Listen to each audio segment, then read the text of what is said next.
I have eggs Benedict and eggs Florentine. Did you bring ketchup? Oh, no. I'm sorry, let me get that for you right now. Ketchup on eggs Florentine? Now I remember ordering this. It's the breakfast I always have after a night of passion. Eggs Benedict? That's very rich. I only have it once a year.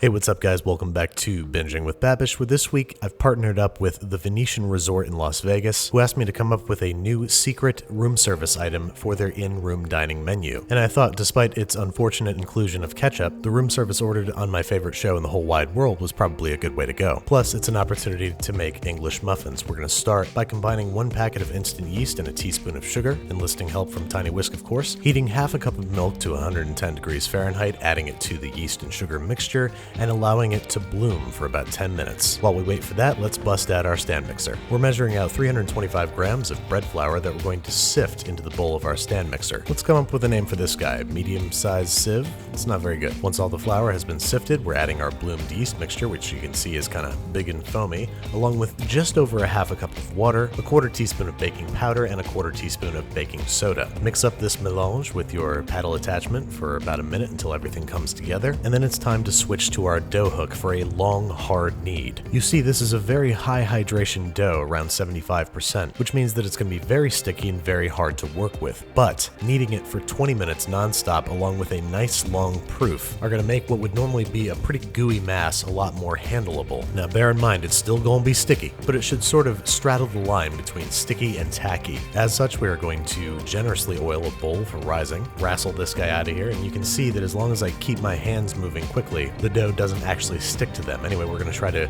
work it into a smooth ball, place it into our oiled bowl, cover, and let rise for at least 90 minutes, or until more than double in size. Walk in and do your surprised hands shtick, unwrap the wrap, and then it's time to turn out. Onto a lightly floured work surface, that is. We don't want to add too much more flour to the dough itself. We just want to keep it from sticking to our countertop. So we're scooping it out, and then we're punching it down, and then rolling our guy out to about a 1/2 inch thickness. It's going to spring back some, just be gentle, take your time with it. You want it large enough so as you can cut 6 rounds using a 3-inch biscuit cutter. I'm then placing them on a rimmed baking sheet lined with cornmeal. You can reform and roll out your dough scraps to make more muffins, but they're going to be misshapen, so they're perfect for testing temperatures, cook times, or for a little snack for the chef. We're covering these and letting them rise one last time for about 30 minutes until they're slightly puffed up. We're scooping them out using a spatula one by one and then bringing them over to an awaiting cast iron skillet that has been preheating over medium heat for about 3 minutes. Working 3 or 4 at a time, we're arranging these as close to the center of the pan as we can, and then we're giving them a good spritz with water so they can rise a bit more during the cooking process. We want to keep a close eye on these things.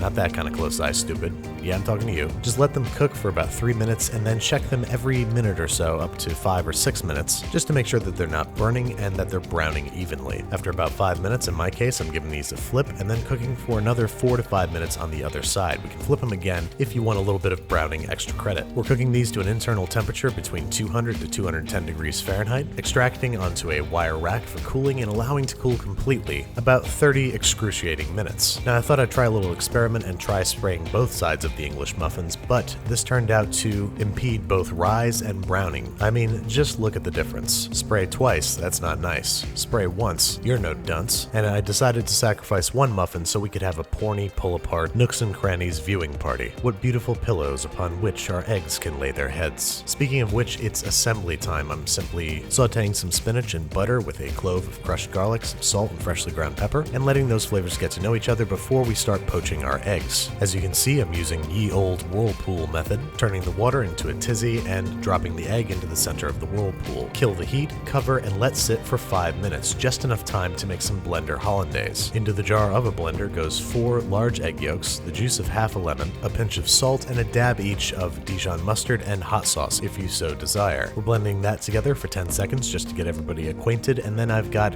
1 stick of piping hot butter that I'm going to stream in a very slow, very steady stream into the blender as it runs. This method is pretty foolproof, but just don't pour the butter too quickly or you will scramble your eggs. And now, as you can see, we've got a lovingly toasted fork split English muffin upon which we are depositing our spinach, followed by eggs. Give them a little poke to make sure that they're soft cooked. They are. And for each, a generous spoonful of hollandaise sauce. That's the consistency we're looking for. We want it to just sensually drape over the egg, not dreadfully drip or flaccidly flow over the egg. Ugh. Anyway, before I kill all of our appetites, it's time for the first cross-section we've had on this show in a little while. Let's all wait on bated breath to see if I cooked my eggs correctly, and I did. The yolks are runny but just starting to set. That's right where I like it for eggs Benedict and eggs Florentine, otherwise everything just gets too goopy. Oh yeah, I almost forgot. Lilith's, Jesus, that's hard to say. Lilith's surprise ingredient, ketchup, which I gotta say, not a positive addition to this dish. This should be served on the side for whimsical and tributary purposes only. That said, this is a clear entrant into the Clean Plate Club, just without the ketchup, and definitely not to be eaten in the bathroom.